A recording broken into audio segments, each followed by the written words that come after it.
feel like there's no answers and no one cares. They just feel hopeless. Some people feel hopeless. So we out here dealing hope, not dope. Oh, that's okay. I got deal with that. We deal hugs, not drugs. We have always the same stuff. We have fresh fruit. Fresh fruit. And courtesy of Mark, we have cane socks.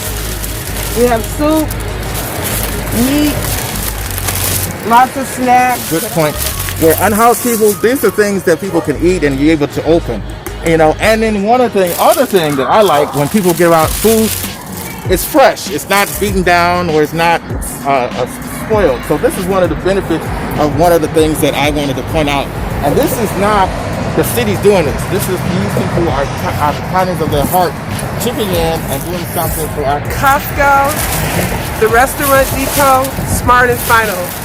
No food shelter is giving us food. We have to buy it ourselves.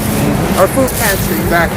We buy it ourselves. And this is why I feature her as one of the first responders, because this is the first responder.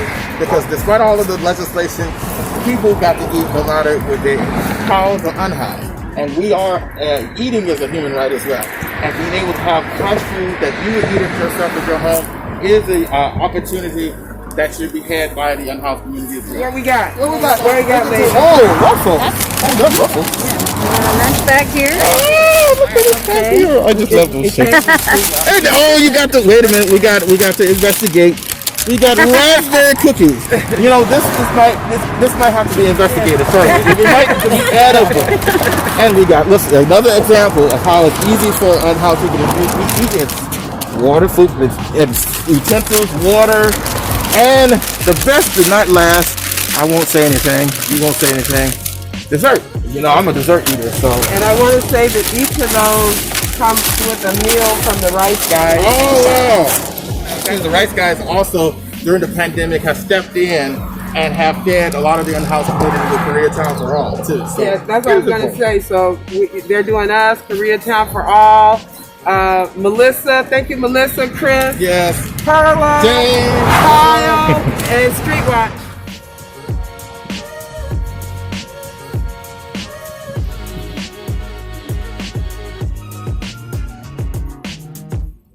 Good afternoon. This is Theo Henderson from We the Unhoused. Today is a very special day. I'm out here in the front lines with one of the first responders. This episode talks about the first responders that are often ignored. We always see people that are working in the health profession or in supermarkets, but we don't see the true first responders. In this COVID-19 and before the COVID-19, there have been first responders that have been going to the least of us, as society is like to blame us, is the unhoused community.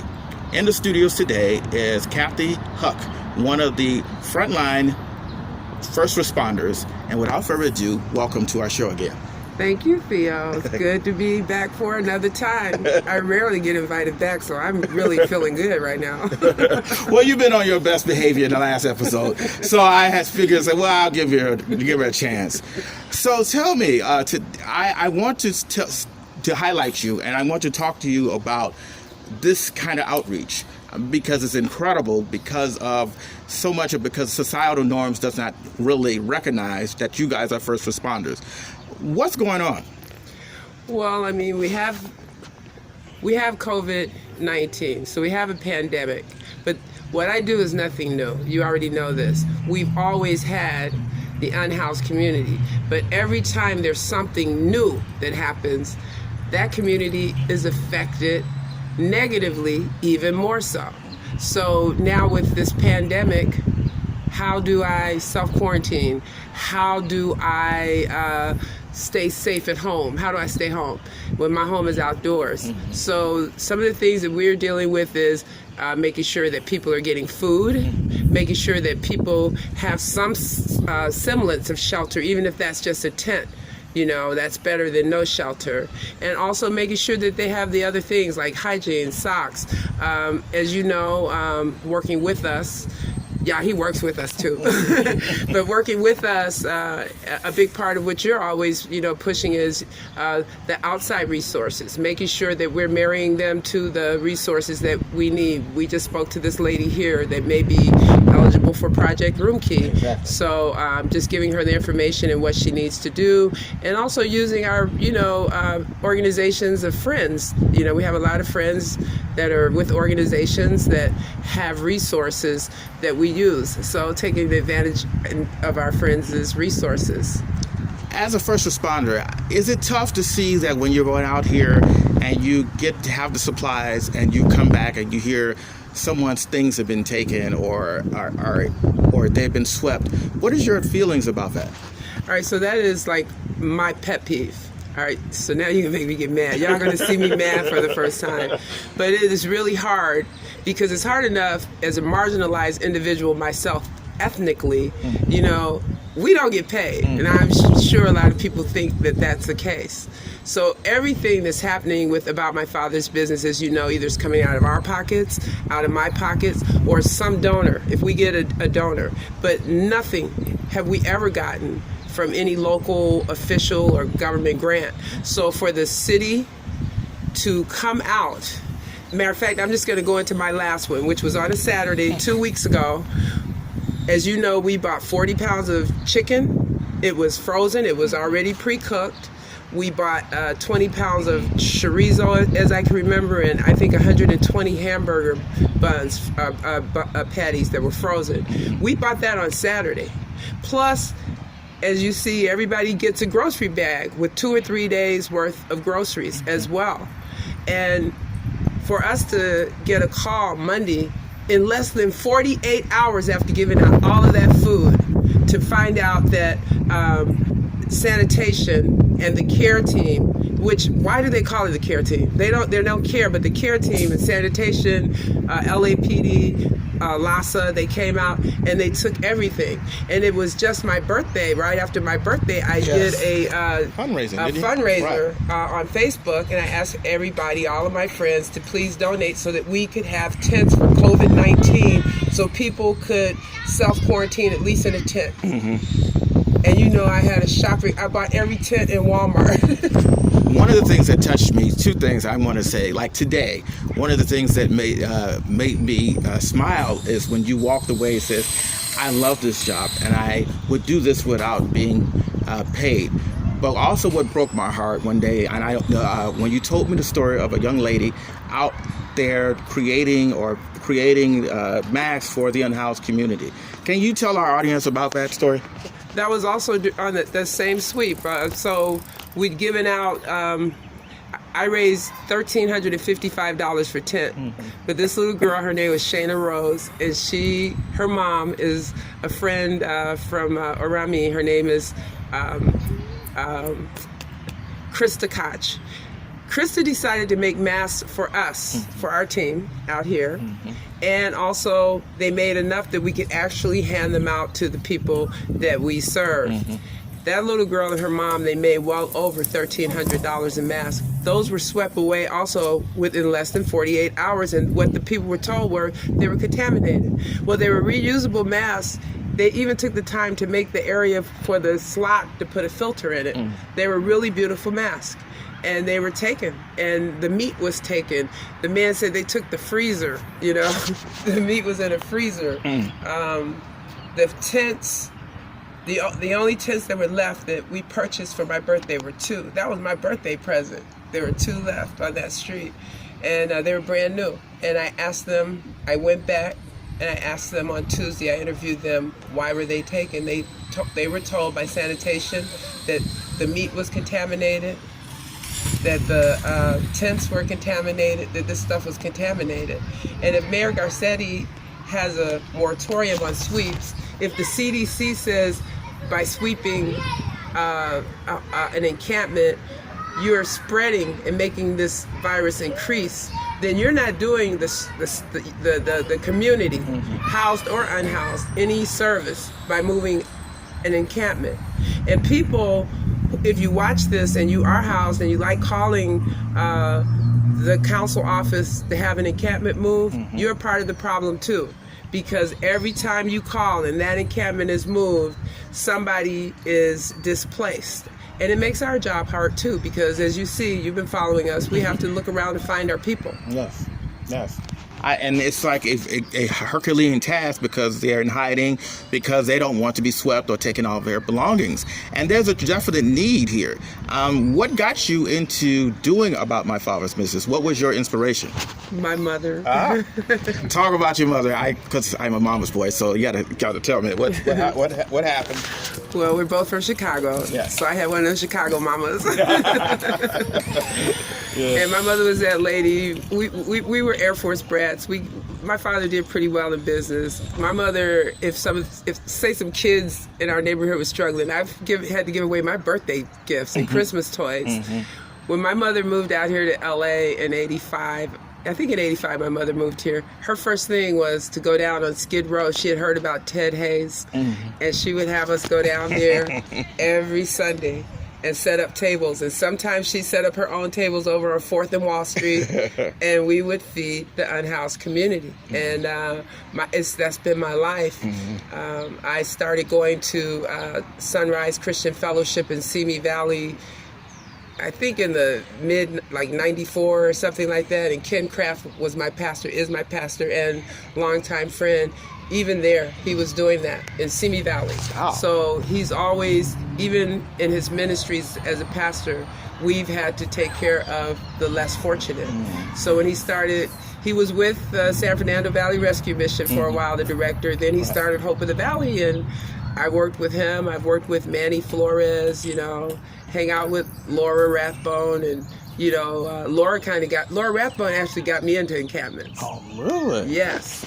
Do tell. I was working at the day center at Hope of the Valley, and Laura, that's what she was getting, taking hundreds of unhoused people downtown to City Hall to protest and get H passed. And one day we were at work, and she was like, you know what? I'm like, what? She goes, you should come and go with me tonight. I'm like, where are we going? She's like, I wanted you to go with me in Oikos 445, which is the name of this outreach ministry.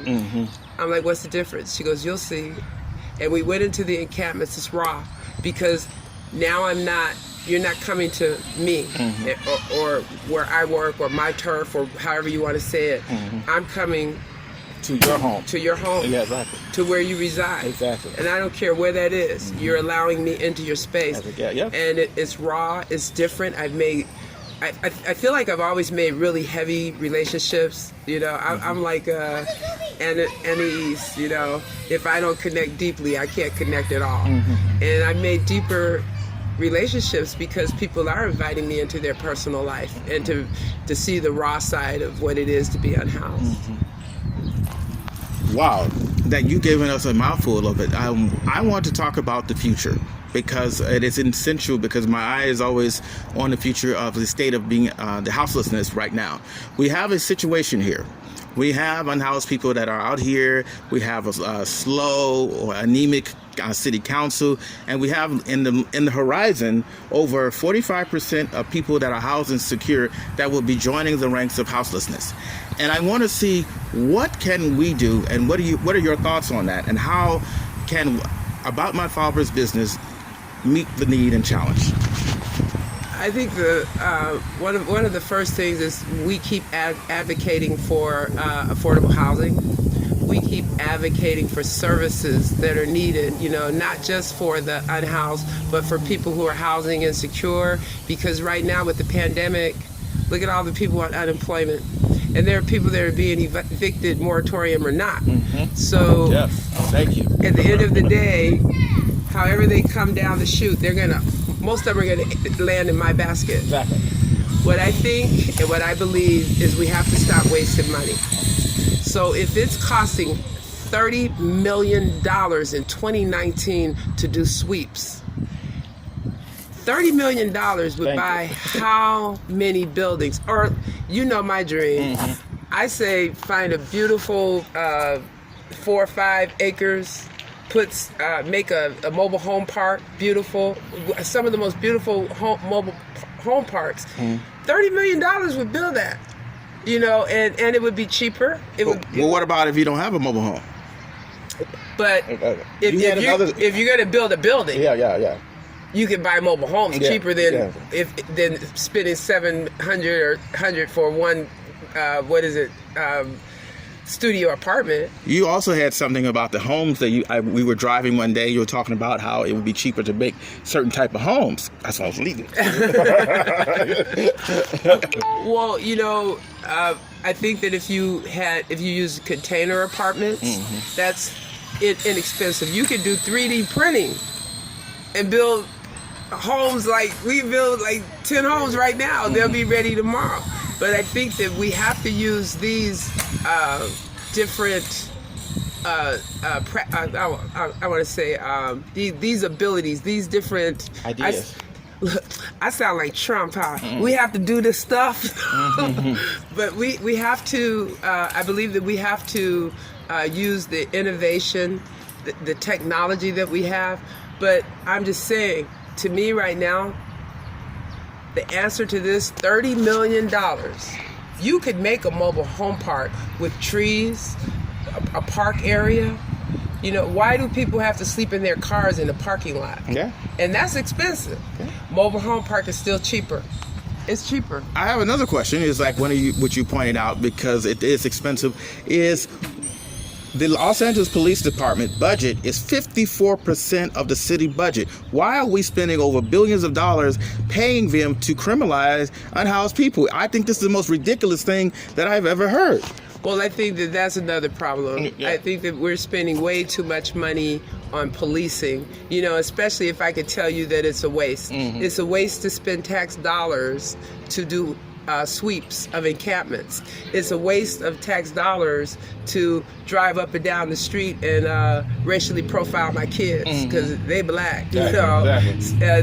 That's a waste. I used to be a police officer, as you know, back in the olden days. Yes. But my job was to protect and serve. And the community I worked in, that was just my job. I think that there are people that shouldn't be in these jobs. I don't know. We militarized our police department. Yeah. I carried a 22 Smith & Wesson. The old-fashioned was spin around, right? I swear I did. So I'm just saying, we're militarizing the police. Everybody's afraid. Afraid of what? And police officers now are doing jobs that are not their jobs. Thank you.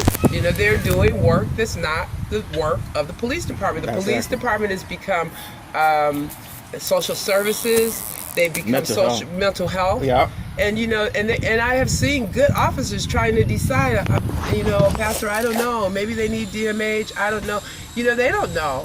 So I think the closest any police officer should have to do would be first aid. Yes. That's when I was a cop, if I made it there before the ambulance, I'm like, well, let me stick my finger in this bullet hole and hope that hemorrhage out, bleed out. So.